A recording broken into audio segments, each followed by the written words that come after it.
Hello everyone, welcome to our YouTube channel keep it simple. आज के video में हम डिस्कस करेंगे आज अप्रूव हुई textile production linked incentive scheme के बारे में। तो जानेंगे कि ये स्कीम क्या है और किन किन शेयरों में फायदा होगा। चलिए आगे बढ़ते हैं। तो सबसे पहले हम स्कीम के बारे में जानेंगे। तो इस साल का जब बजट आया था तो फाइनेंस मिनिस्टर ने उसमें मेंशन किया था कि वो 13 सेक्टर में प्रोडक्शन लिंक्ड इंसेंटिव स्कीम लेकर आएंगे, जिसमें कि ओवरऑल वो 1,97,000 करोड़ का बेनिफिट देंगे ताकि भारत में मैन्युफैक्चरिंग बढ़ाई जा सके।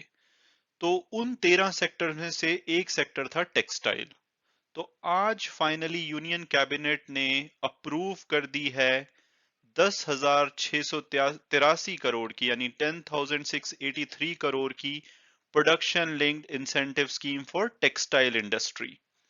और ये कौन कौन से टेक्सटाइल के लिए एलिजिबल होगी? तो ये होगी मैन मेड फाइबर और टेक्निकल टेक्सटाइल सेक्टर के लिए। और ये स्कीम में जो भी एलिजिबल प्लेयर्स होंगे उनको 5 साल तक ये इंसेंटिव दिए जाएंगे। तो अब आप ये सोच रहे होंगे कि भाई ये मैन मेड फाइबर क्या होता है। तो मैन मेड फाइबर होता है जैसे कि पॉलिस्टर, विस्कोस, जो कि बनाया जाता है डिफरेंट टाइप के केमिकल से या रीजनरेट किया जाता है प्लांट फाइबर से। और अगर टेक्निकल टेक्सटाइल्स की बात करें, जो कि दूसरा इसका पार्ट है जिसमें ये बेनिफिट दिया जाएगा, वो होता है न्यू एज फंक्शनल फैब्रिक, जो कि यूज होता है हमारी ऑटोमोबाइल इंडस्ट्री में, सिविल इंजीनियरिंग में, कंस्ट्रक्शन में, एग्रीकल्चर में, हेल्थ केयर में, इंडस्ट्रियल सेफ्टी में और पर्सनल प्रोटेक्शन में।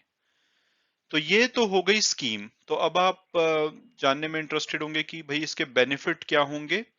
तो बेनिफिट ये होंगे कि पहली बात तो हमारी जो टेक्सटाइल इंडस्ट्री है वो अभी कॉटन के ऊपर प्राइमरली बेस्ड है। लेकिन इस स्कीम के आने के बाद उम्मीद की जा रही है कि ये high value man made fibre, fabric, garments और टेक्निकल टेक्सटाइल्स को कंट्री में बूम करेगा। उसके अलावा ये स्कीम को ऐसे फॉर्मुलेट किया गया है कि जो इंडस्ट्रीज हैं वो एनकरेज होंगी कि अपनी फ्रेश कैपेसिटी जो उनके पास है उसमें इन्वेस्ट करने के लिए। और अगर हम ग्लोबली देखें तो जो 2/3 टेक्सटाइल प्रोड्यूस किया जाता है वो मैन मेड और टेक्निकली होता है, लेकिन भारत में अभी भी हम कॉटन पे ज्यादा डिपेंडेंट है। तो उम्मीद की जा रही है कि जो पीएलआई स्कीम अप्रूव की गई है तो इंडिया भी मैन मेड फाइबर की प्रोडक्शन में अपना योगदान देगा। और हो सकता है कि इंडिया से भी कुछ कंपनीज, कुछ मैन्युफैक्चरर ऐसे निकलें जो वर्ल्ड लेवल पे ग्लोबल चैंपियन साबित हों।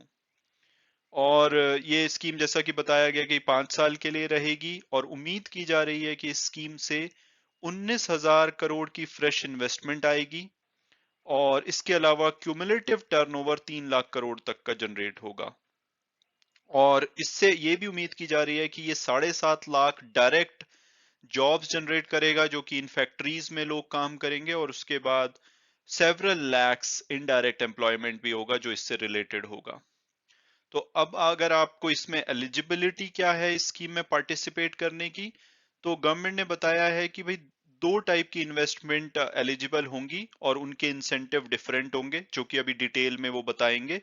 बट पहली स्कीम यह है कि कोई भी व्यक्ति या कंपनी या फर्म अगर वो 300 करोड़ इन्वेस्ट करने में इंटरेस्टेड है प्लांट में, मशीनरी में, इक्विपमेंट में और सिविल वर्क्स में, जिसमें कि लैंड और एडमिनिस्ट्रेटिव बिल्डिंग कॉस्ट को हटा दिया जाए, तो उन, और जो कि ये 300 करोड़ जिन प्लांट, मशीनरी, इक्विपमेंट में इन्वेस्ट किए जाएंगे वो प्रोड्यूस करने के लिए यूज होना चाहिए notified man made fabric, garment and product of technical textiles. तो ये अगर कोई करता है तो वो पहले पार्ट में स्कीम के एलिजिबल होगा, और आई एम श्योर कि इसमें जो इंसेंटिव होंगे वो बेटर होंगे। और दूसरा आपको एलिजिबिलिटी क्राइटेरिया है कि अगर आप 300 करोड़ नहीं खर्चना चाहते इस स्टफ में, तो अगर आप 100 करोड़ की टोटल इन्वेस्टमेंट, मिनिमम 100 करोड़ की इन्वेस्टमेंट करने के लिए रेडी हैं, तो भी आप इस स्कीम में पार्टिसिपेट कर सकते हैं, और उसका इंसेंटिव स्ट्रक्चर थोड़ा सा डिफरेंट होगा। और इसमें जो प्रायोरिटी दी जाएगी वो टीयर 3 और टीयर 4 सिटीज में दी जाएगी, ताकि वहां पे भी एम्प्लॉयमेंट जनरेट हो। और ऐसा माना जा रहा है कि ये स्पेशली जो बेनिफिट करेगा हमारे स्टेट्स में वो गुजरात होंगे, यूपी, महाराष्ट्र, तमिलनाडु, पंजाब, आंध्र प्रदेश और तेलंगाना। इन स्टेट्स को ये ज्यादा बेनिफिट करेगा। अब आप इंटरेस्टेड होंगे कि भाई स्कीम तो समझ आ गई, काफी अच्छी लग रही है और लग रहा है कि टेक्सटाइल सेक्टर बूम होगा, बट हमारे को कैसे फायदा होगा? हम कोई ऐसे शेयर हैं जो कि खरीद सकते हैं? डेफिनेटली अगर आज आप देखें तो टेक्सटाइल सेक्टर में ऑलमोस्ट हर कंपनी ने 1 से 6% का इंक्रीज दिखाया। तो हम डिस्कस करेंगे अगले पेज पे कि कौन कौन से शेयर हो सकते हैं टेक्सटाइल इंडस्ट्री में जिसमें कि आप इन्वेस्ट कर सकते हैं और वो इसके डायरेक्ट बेनिफिशियरी होंगे इस स्कीम की वजह से। तो ये स्टॉक जैसे कि मैंने बोला है कि 1 से 6% के बीच में आज बढ़े, तो Arvind, Raymonds, Bombay dyeing, Bombay rayon fashions, Grasim, Welspun India, Trident, KPR mills, Nitin spinners, Gokaldas exports और हिम्मत सिंह का सीड। तो ये कुछ कंपनीज हैं, इसमें जो भी आपको पसंद है आप उसमें इन्वेस्ट कर सकते हैं। आई एम श्योर कि इस स्कीम का फायदा इन सब कंपनीज को होगा। और अगर मेरी पर्सनल ओपिनियन जानी जाए तो मैं बड़े प्लेयर्स के साथ जाऊंगा, अरविंद या रेमंड के साथ। बाकी जो भी टेक्सटाइल में इन्वॉल्व है आगे वो कैसे इस स्कीम का बेनिफिट उठाते हैं उसके बेसिस पे उनको फायदा होगा। तो ये एक अच्छी अपॉर्चुनिटी है, हालांकि ये एकदम से बड़े हैं तो आप वेट कर सकते हैं थोड़ा सा कंसोलिडेट होने का शेयर्स का, लेकिन ये लॉन्ग टर्म में आई थिंक बहुत ज्यादा बेनिफिट देगा जो भी कंपनी, टेक्सटाइल कंपनी इस स्कीम में पार्टिसिपेट करेगी। तो ये एक छोटा सा वीडियो था। एंड जैसे कि मैं एक डिस्क्लेमर देता हूं कि अगर आप इन्वेस्ट करना चाहते हैं तो फर्दर रिसर्च कीजिए और अपने फाइनेंशियल एडवाइजर से बात कीजिए before you make the investment decision.